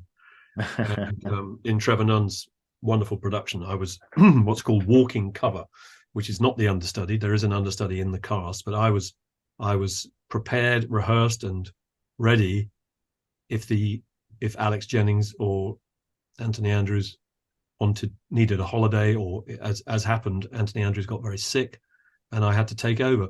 And it's Higgins is the best part ever written for a man in a musical. The dialogue is by Bernard Shaw, and it's like 5 or 6 numbers. Yeah. And I am a musical theatre person. I've done a lot of that over the years, and but also it was one of those magical things where the character Higgins's questionable character, the overbearing teacher, the Pygmalion part of him that wants to have a relationship with a perfect female that he wants to shape and mold and make to his design. There's bits of that in me as a man.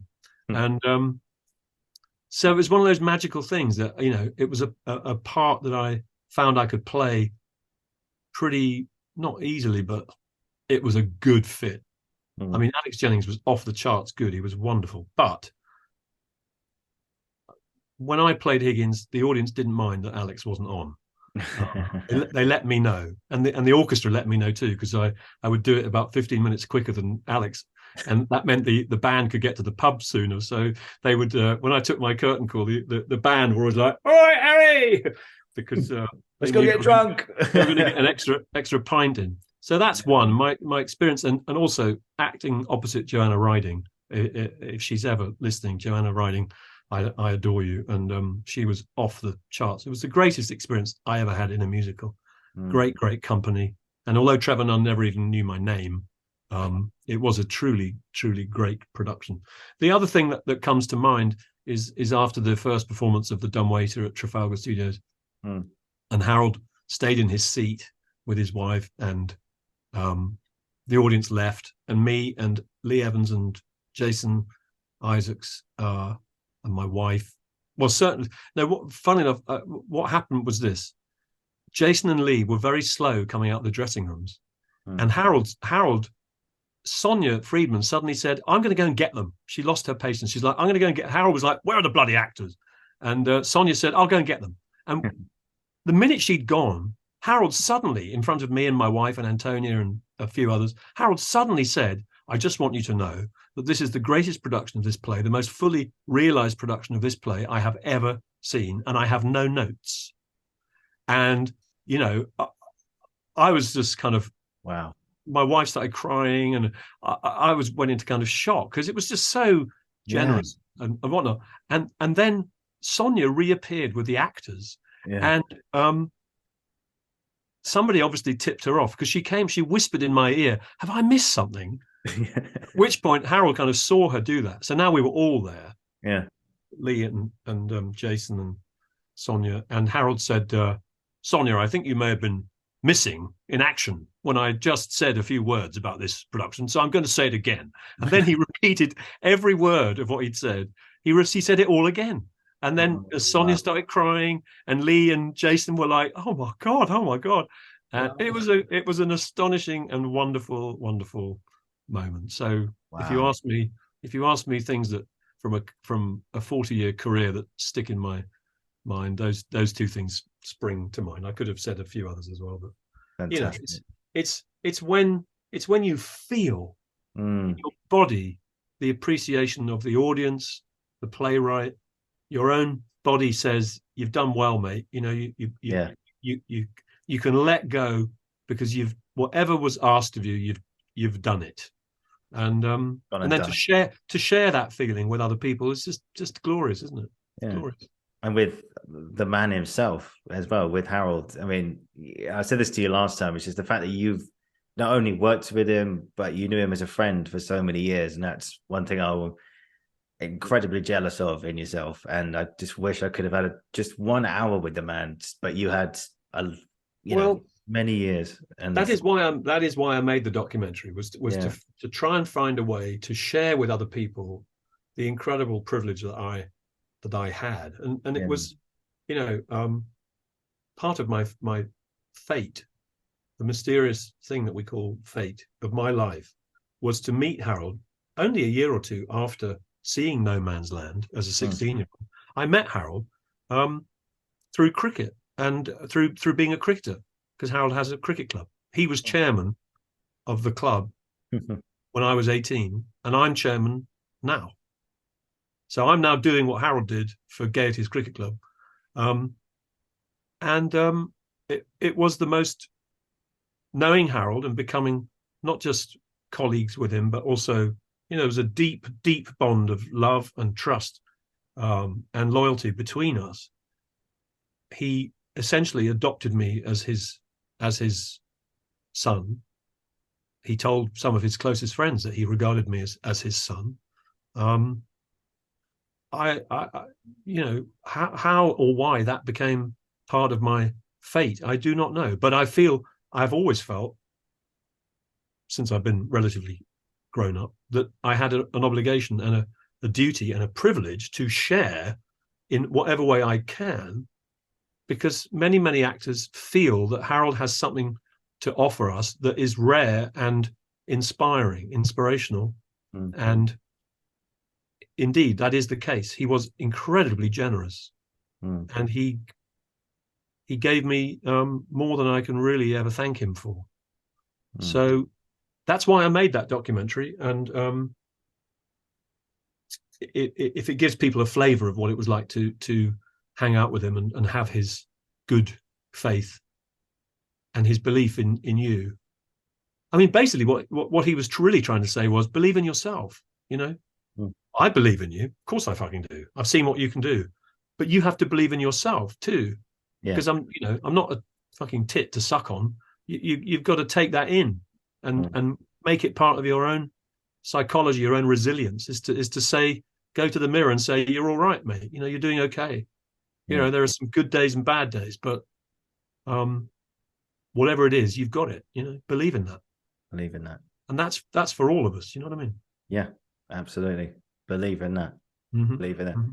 And on that note, Harry, I think that's a fantastic spot to finish. And cool. I'll finish the recording. If you just hang on, I'll say goodbye to you one-to-one after that. But okay. God, wow, such a pleasure. Thank you for coming back again. I'd love to have you back again in the future. This has been fantastic, Harry. Thank you so much. I've loved it. Cheers. Just like the first time. And thank you again for giving me this opportunity to create this platform and talk to amazing people, not only like yourself, but everyone I've spoken to and even more people in the future. And yeah, God, fantastic. Brilliant. Guys, this has been the Uncensored Critic. Thank you for watching. Thank you for listening. I'll be back very soon. And once more, Harry Burton, thank you. Thank you.